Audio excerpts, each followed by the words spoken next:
అందరికీ నమస్కారం అండి. ఈరోజు మన వీడియోలో చైత్రమాసంలో పౌర్ణమి రోజున వచ్చే హనుమాన్ జయంతి, అలాగే వైశాఖ మాసంలో దశమి రోజు వచ్చే హనుమాన్ జయంతి రోజున హనుమాన్కి పూజ ఏ విధంగా చేసుకోవాలి అన్నది ఆల్రెడీ వీడియో అప్లోడ్ చేశాను. తెలియని వాళ్ళుంటే డిస్క్రిప్షన్లో లింక్ అనేది ఇస్తాను, తెలుసుకోవచ్చు.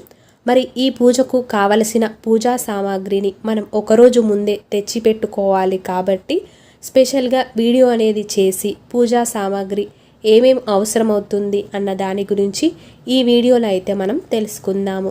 దీపపు కుందులైతే తప్పనిసరిగా 2 పెట్టుకోవాలి. అలాగే స్వామివారి పూజకి మంగళహారతిని కూడా ఏర్పాటు చేసుకోవాలి.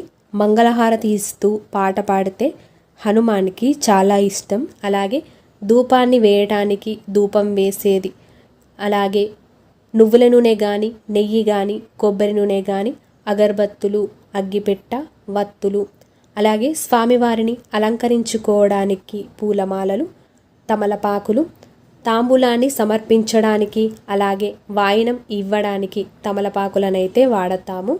మామిడాకులు లేదంటే అరటాకులైనా వాడవచ్చు. హనుమాన్కి అరటాకులంటే చాలా ఇష్టం.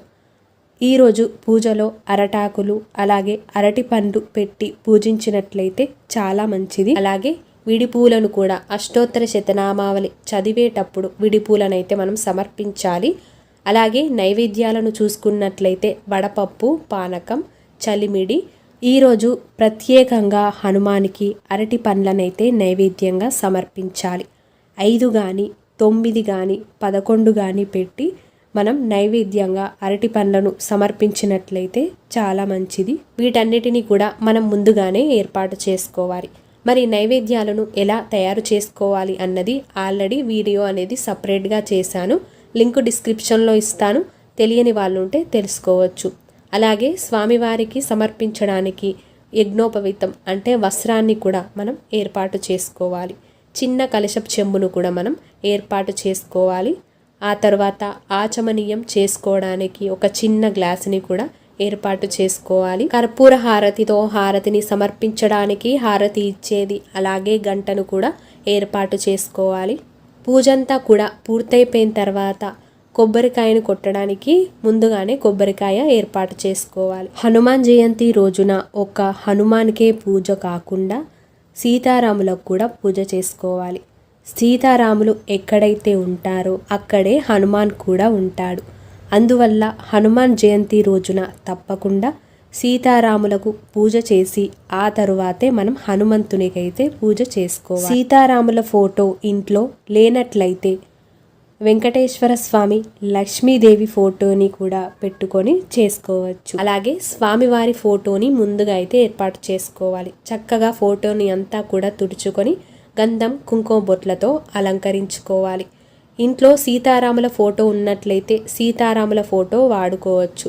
లేనట్లయితే వెంకటేశ్వర స్వామి, లక్ష్మీదేవి ఫోటో అందరి ఇంట్లో ఉంటుంది, ఆ ఫోటోనైనా కూడా వాడుకోవచ్చు. సీతారాముడు, లక్ష్మణ, హనుమాన్ ఈ విగ్రహం ఉన్నట్లయితే పెట్టుకొని పూజించినట్లయితే చాలా మంచిది.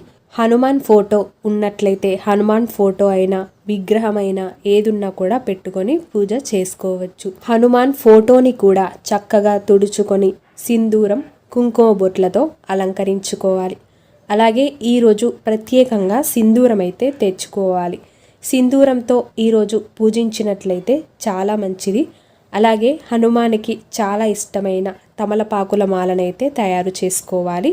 ఈ తమలపాకుల మాల ఎలా తయారు చేయాలి అన్నది ఆల్రెడీ వీడియో అనేది అప్లోడ్ చేశాను, డిస్క్రిప్షన్లో లింక్ ఇస్తాను. ఇలా మాలని తయారు చేసుకొని ఆ మాలల పైన శ్రీరామ అనే పేరు రాసి హనుమాన్ మెడలో వేసినట్లయితే మనకున్న అన్ని కష్టాలకు పరిష్కారమైతే దొరుకుతుంది.